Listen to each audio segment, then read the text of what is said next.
On peut trouver dans les maisons chrétiennes beaucoup de Bibles dans beaucoup de traductions. 82% d'entre elles ne sont pas lues quotidiennement. Ah oui, la Bible, c'est le livre le mieux vendu dans le monde, mais c'est le moins lu. Quelqu'un a fait ce commentaire, écoutez-moi bien. Il a dit, la Bible contient l'Esprit de Dieu. La Bible décrit l'état de l'homme, la voie du salut, le jugement des pécheurs et le bonheur du croyant. Il a dit, lisez-la pour être sage, croyez-la pour être sauvé, pratiquez-la pour être saint.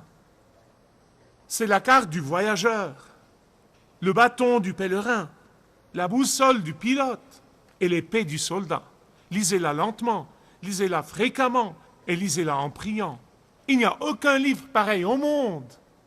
Maintenant, je sais que ce que je vais vous dire, la plupart d'entre vous le sait déjà. Mais je veux que vous y réfléchissiez avec moi. Pas simplement l'entendre pour recevoir des informations, mais le laisser pénétrer dans votre cœur et votre esprit et de me suivre attentivement.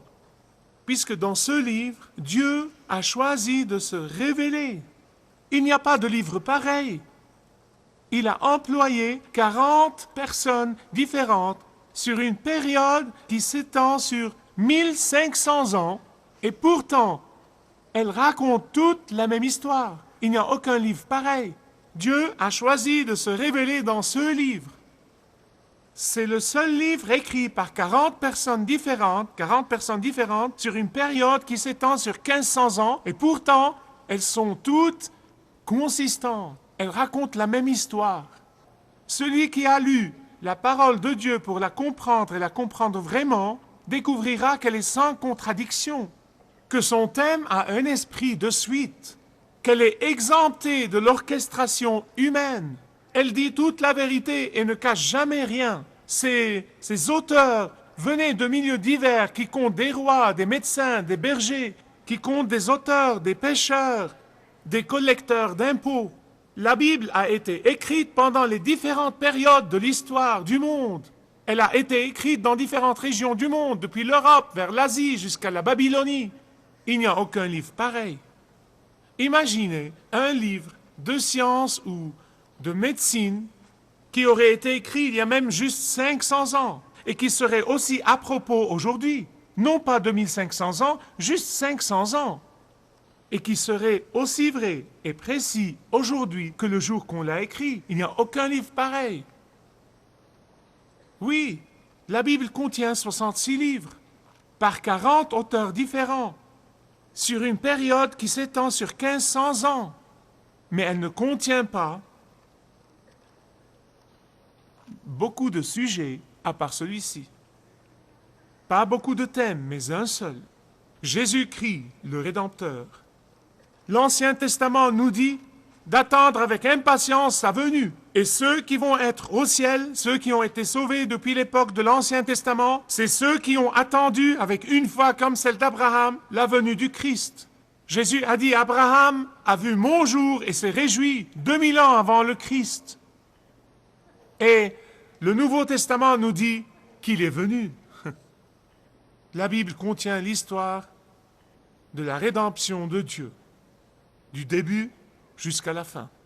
Vous voyez pourquoi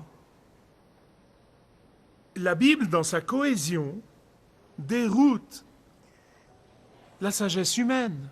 C'est vrai, elle défie les critiques, elle défie ses ennemis. L'unité de la Bible stimule ses adversaires. Il n'y a aucun livre pareil. Chaque prophétie qui se termine par « Ainsi dit le Seigneur » s'est produite et d'une façon exacte. À travers l'histoire, les hommes ont soit aimé, soit détesté la parole de Dieu. À travers l'histoire, soit la Bible a changé les vies des personnes, soit ces personnes ont essayé de modifier la Bible. À travers l'histoire, les empereurs, les despotes et les dictateurs ont cherché à bannir la Bible, mais en fin de compte, ils sont tous morts et la parole de Dieu vit pour toujours.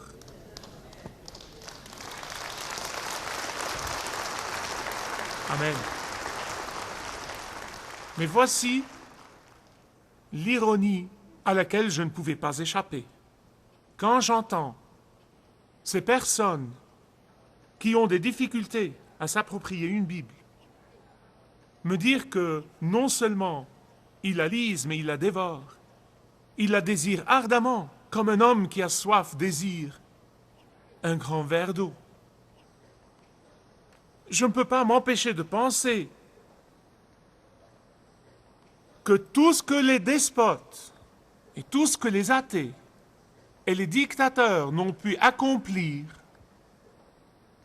c'est les chrétiens d'aujourd'hui qui sont en train de l'accomplir.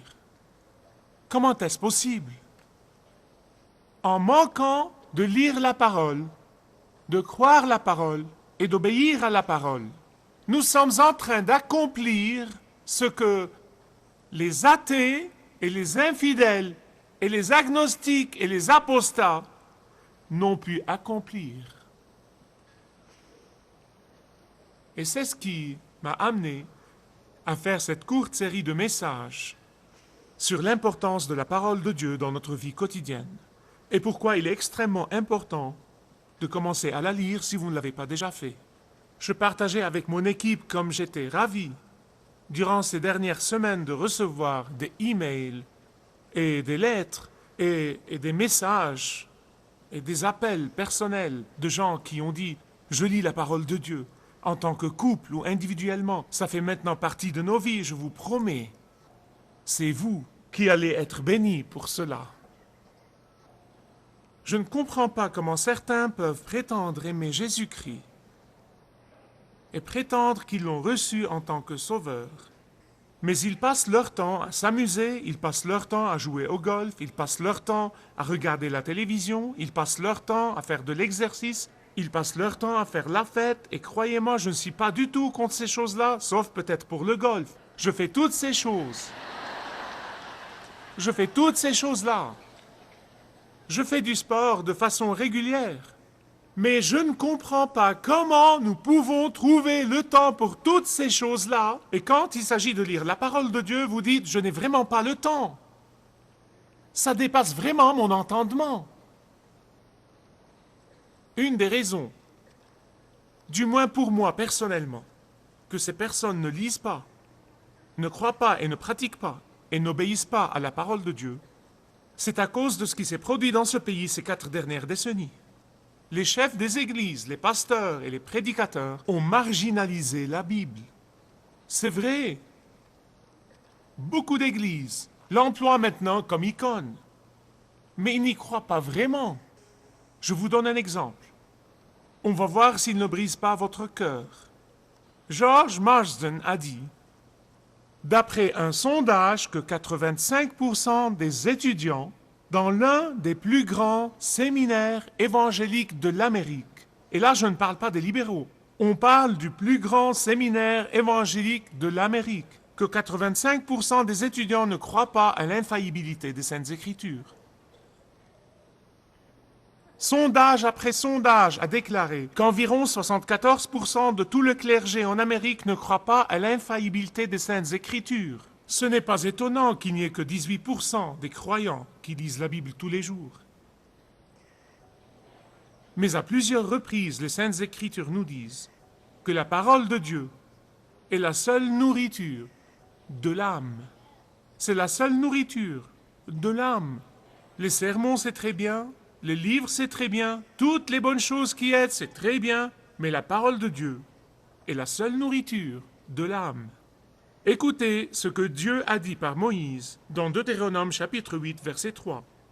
Voici ce que Moïse a dit au peuple d'Israël. Il dit « Dieu t'a nourri de la manne afin de, écoutez bien ça, afin de t'apprendre que l'homme ne vit pas de pain seulement, mais que l'homme vit de toute parole qui sort de la bouche de l'Éternel. » C'est tellement significatif que le Seigneur Jésus-Christ, lorsqu'il a été tenté dans le désert, a cité à Satan la parole de Dieu de Deutéronome chapitre 8, verset 3, que l'homme ne vit pas de pain seulement, mais que le fruit de son âme vient de toute parole qui sort de la bouche de Dieu. Écoutez ce que Job a dit dans 23, 12. Il dit « J'ai fait plier ma volonté aux paroles de sa bouche. Écoutez, très peu parmi nous manquent des repas. Par contre, on peut passer des jours et des semaines et des mois sans prendre la peine de nourrir notre âme. On travaille dur pour subvenir aux besoins de notre famille, et c'est très bien, il le faut. On travaille dur pour rester en bonne santé, il le faut. On travaille dur pour éduquer nos enfants, et il le faut. On travaille dur pour rester en bon état physique, et c'est très bien. Et pourtant, quand il s'agit de nourrir nos âmes, on se permet de se contenter de pauvres miettes de la parole de Dieu. Écoutez ce que Dieu dit par le prophète Ésaïe, chapitre 55, 2. Pourquoi pesez-vous de l'argent pour ce qui ne nourrit pas? Pourquoi travaillez-vous pour ce qui ne rassasie pas? Écoutez-moi donc, et vous mangerez ce qui est bon, et votre âme se délectera de mets succulents. La raison pour laquelle nous avons une famine spirituelle dans l'Église aujourd'hui, c'est parce que le peuple de Dieu est spirituellement mal nourri au point de devenir anémique. La parole de Dieu n'est pas seulement la nourriture de notre âme. Deuxièmement, la Bible nous dit que c'est la source de puissance dans la vie. Voici ce que Paul a dit. Il écrit aux Romains chapitre 1 verset 16. Il dit « Car je n'ai point honte de l'Évangile. C'est en effet la puissance dont Dieu se sert pour sauver tous ceux qui croient, les Juifs d'abord, puis les nations. » C'est la puissance de Dieu. Nous recherchons toujours la puissance. Je veux dire que nous avons tous besoin d'avoir la puissance. Nous recherchons la puissance sur nos circonstances. Nous recherchons à avoir la puissance sur nos problèmes, à avoir la puissance sur nos maladies. Tout le monde recherche la puissance dans sa vie. Mais nous la recherchons dans les mauvais endroits, puisque la Bible a dit la puissance demeure dans la parole de Dieu. On lit des livres pour s'améliorer, c'est très bien. Des livres pour s'encourager, c'est très bien. Et on lit toutes sortes de livres de motivation, je pense que c'est très bien. Mais nous mettons de côté le seul livre qui va nous donner la puissance dans nos vies. La puissance sur le péché, la puissance sur Satan, sur la tentation, la puissance sur nos circonstances, la puissance sur nos maladies, la puissance sur le changement, pour changer les vies des autres.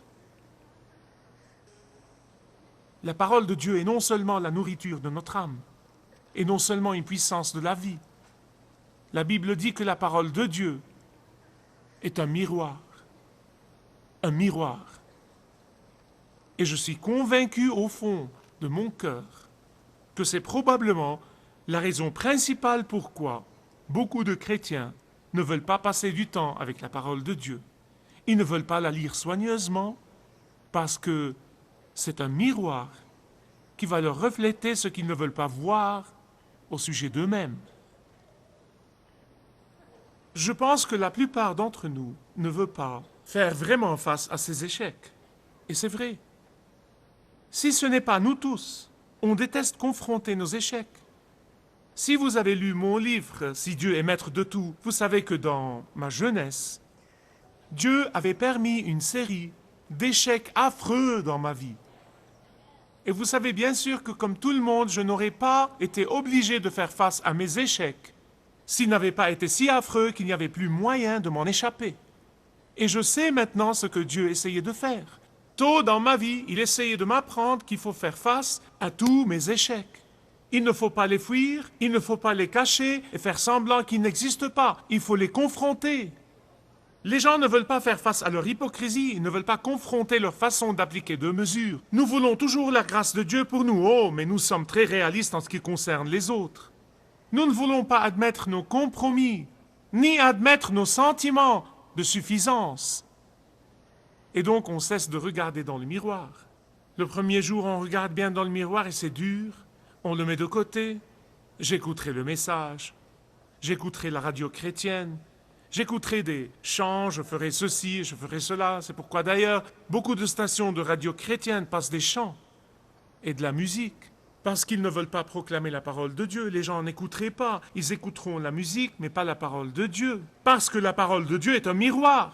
Et vous ne voulez pas le regarder.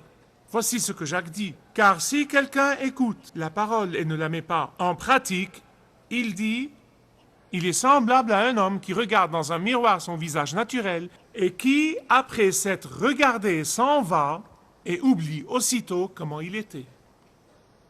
Maintenant, c'est connu qu'il n'y a personne qui se dit en se levant le matin, en regardant dans le miroir, « Oh, quelle chose merveilleuse Dieu a fait !» Je veux dire, ce n'est pas non plus naturel.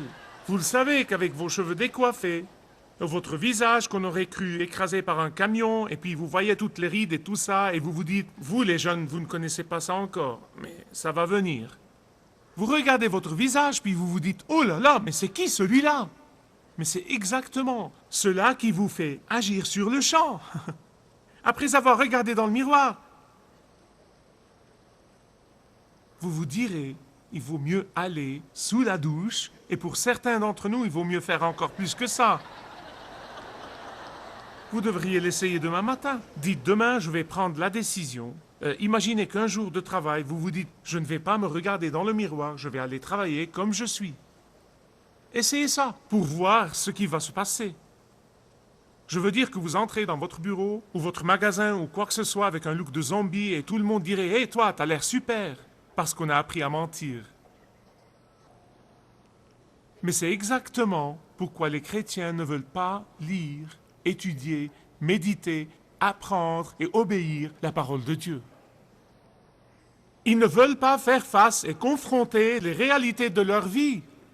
Ils font comme si tout allait très bien. Écoute, moi je vais à l'église, et en plus je vais au cours d'études bibliques, en cours de semaine, et en fait, le leader permet à tout le monde d'exprimer leur avis au sujet de ce qu'ils pensent du passage, et je me sens très content de ma contribution, et vous savez, j'ai des amis chrétiens, je profite de mes amitiés chrétiennes, et mes enfants vont à l'école du dimanche, donc ils y apprennent la Bible, et je vais très bien.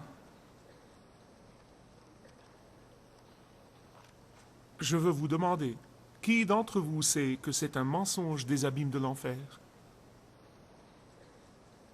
Écoutez ce que dit Paul dans Hébreux chapitre 4, 12. « Car la parole de Dieu est vivante et efficace, plus tranchante qu'une épée quelconque à 2 tranchants, pénétrante jusqu'à partager âme et esprit, jointure et moelle. Elle juge les sentiments et les pensées du cœur. » La parole de Dieu est non seulement la nourriture de notre âme, la parole de Dieu nous donne non seulement la puissance de la vie, la parole de Dieu est non seulement un miroir qui reflète notre état, mais la dernière chose que je veux vous dire, c'est que la parole de Dieu est une douche qui nous nettoie.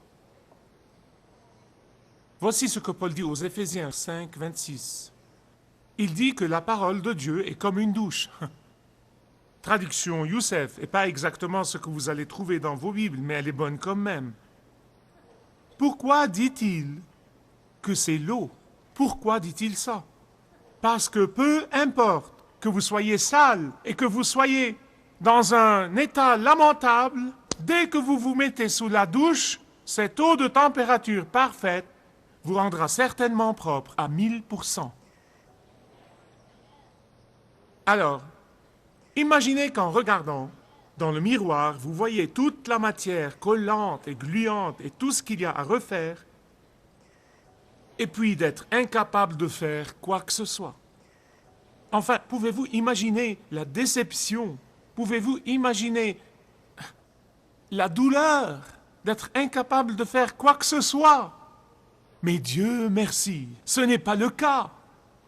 Voyez-vous, la Bible n'a jamais dit que c'est un miroir et c'est arrêté là. Ce serait la chose la plus frustrante au monde parce que chacun de nous sait ce que le miroir va nous dire. Mais Dieu merci. C'est non seulement un miroir, c'est également une douche qui peut nous purifier. Parce que la parole de Dieu fait un travail total, elle fait un travail parfait.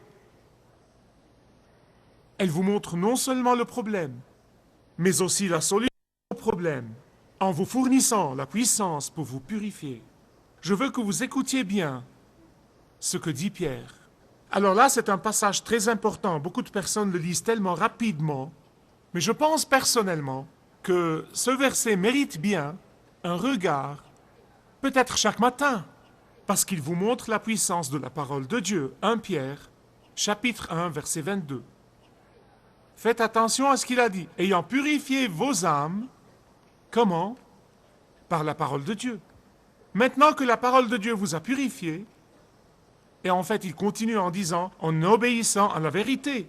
Maintenant que vous avez regardé dans le miroir, et que vous avez pris la douche, pour avoir un amour fraternel sincère, aimez-vous ardemment les uns les autres de tout votre cœur. Que dit Pierre? Écoutez bien. Voici ce qu'il dit. Il dit que si le miroir va vous montrer le ressentiment et l'amertume dans votre vie envers quelqu'un, la douche va vous purifier en versant l'amour de Jésus-Christ dans votre cœur pour ces personnes mêmes envers lesquelles vous êtes amers et contre lesquelles vous êtes en colère. Il dit que si le miroir vous montre en vous la colère et la haine profonde, la douche va vous laver entièrement d'amour pour les autres, même les personnes antipathiques. Il dit que si le miroir vous montre l'envie et la jalousie et le mécontentement, la douche va vous purifier et elle va vous donner une joie indicible. Si le miroir reflète l'immoralité de quelque sorte, la douche va vous purifier vers une pureté de motifs et de vie. Et donc, je conclus où j'ai commencé. Ce que les despotes n'ont pas réussi à faire, en volant la parole de Dieu de sa puissance, en volant la parole de Dieu de son effet, ce qu'ils n'ont pas réussi à faire, c'est le peuple de Dieu qui le fait, en manquant de lire, de croire et d'obéir la parole de Dieu.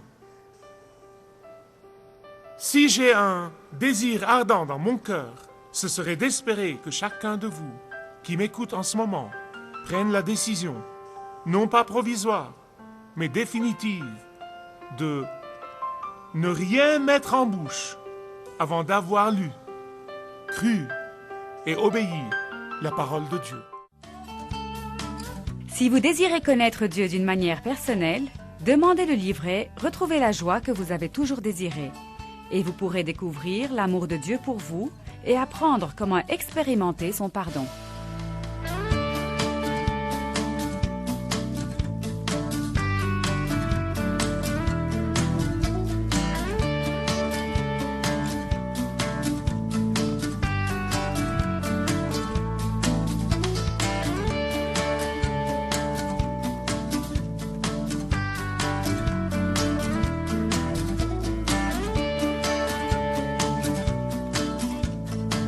Si vous avez une relation personnelle avec Dieu et vous êtes intéressé à marcher plus intimement avec lui, demandez le livret « 7 pas sur le chemin de la foi » qui vous guidera dans une relation plus profonde avec votre Père Céleste. Demandez votre livret gratuit.